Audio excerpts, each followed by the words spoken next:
Hello everyone and welcome back to Let's Play Gravity Circuit. We're back on the title screen really quick before we start off the final level, because I figured I might as well showcase the tutorial stage before we actually go finish off the LP, as... yeah, there's some neat dialogue here. It's mostly using the hash stage assets, we might as well.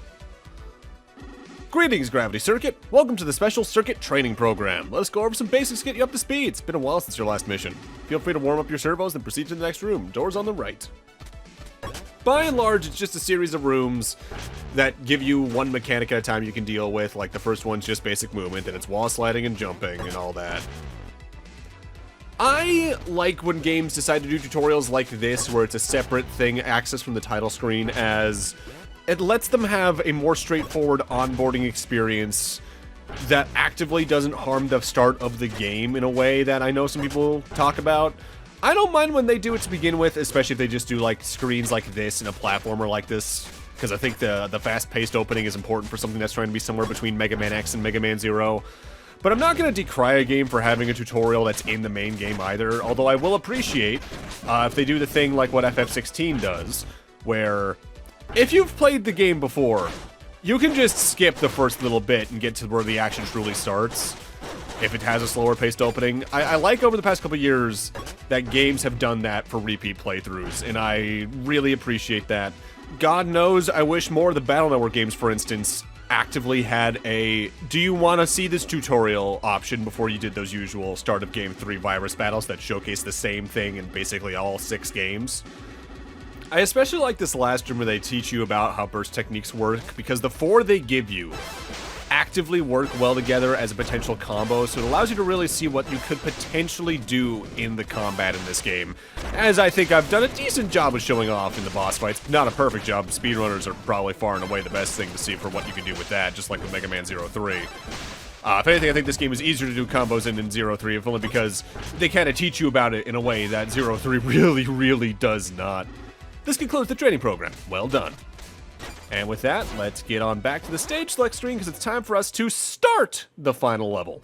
The final level itself, between the main portion of the level and the ending, is very long, and I didn't want to squeeze it all into one supersized part compared to the rest. So we're going to be doing most of it today, and then finishing the rest of it in the next video. Time for the Ark Depths. Looks like this is it, Master Kai, sir. It's now or never, or something terrible is bound to happen.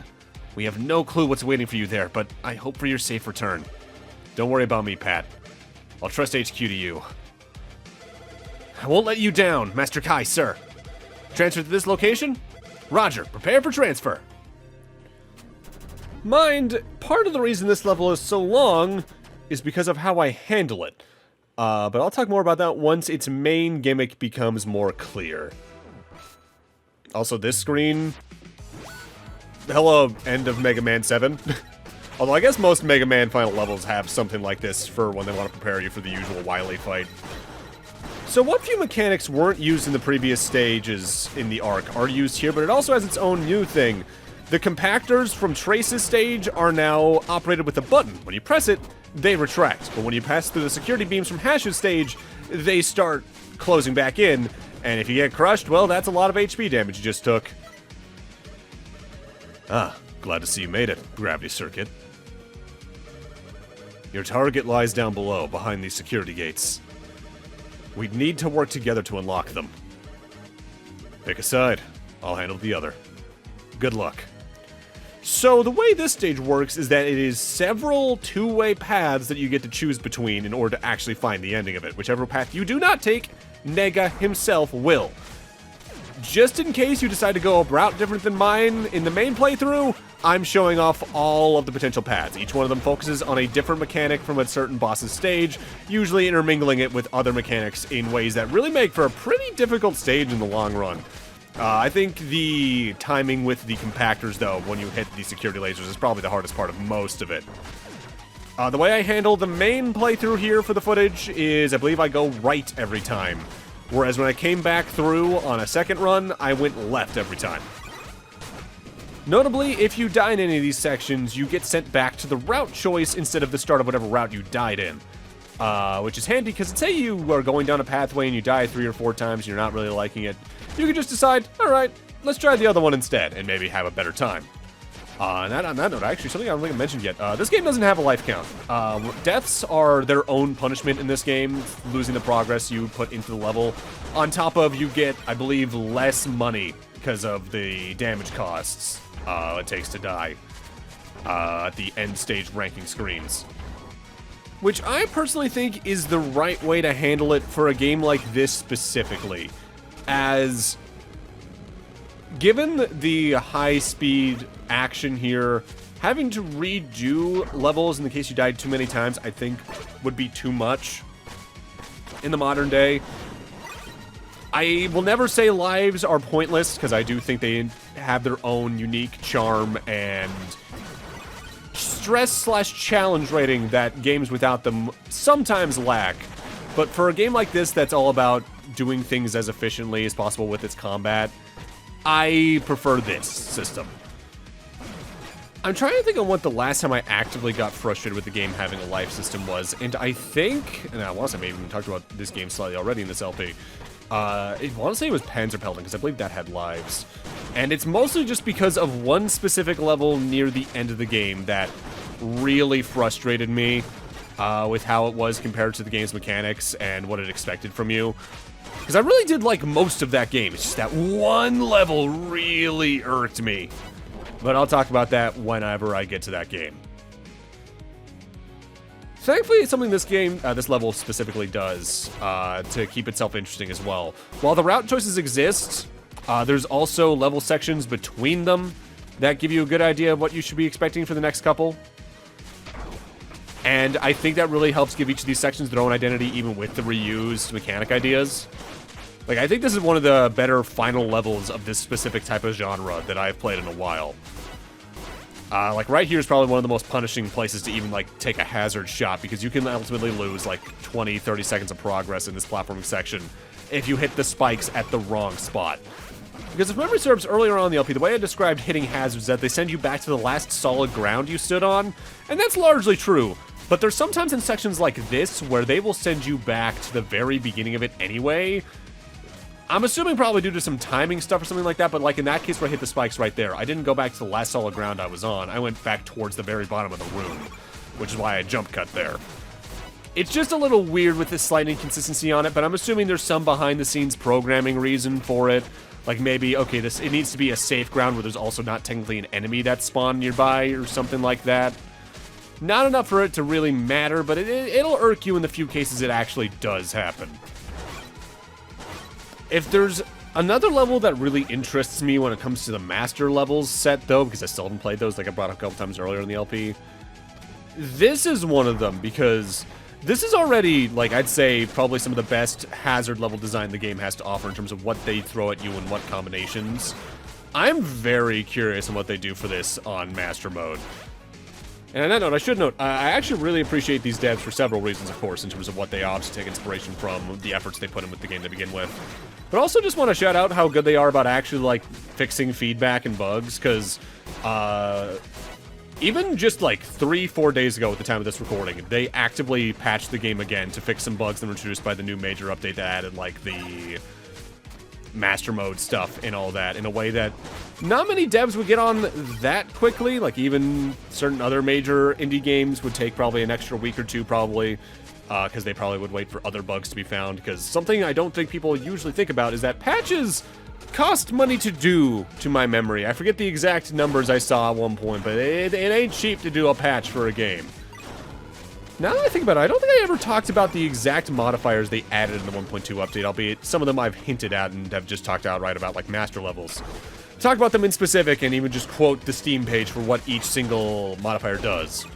Master levels is remixed level design to make the game more challenging, and it's especially for people who have mastered the original game and especially the movement within it.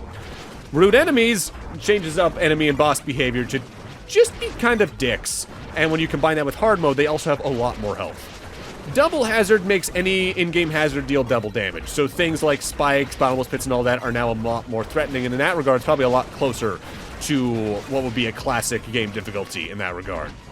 Single credit, levels need to be beaten in a single go from start to finish, so very start of the level all the way to the boss fight, 1 life. And there's no restarting from checkpoints on the pause menu either.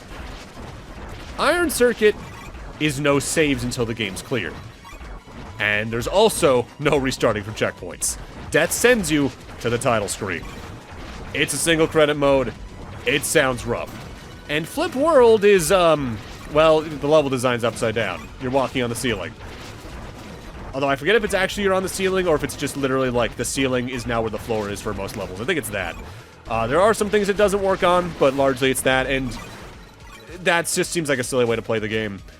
You can either unlock all those by beating the game on any difficulty, or by, on the file select screen, pressing left, left, right, right, left, right, up, down, and then the burst button.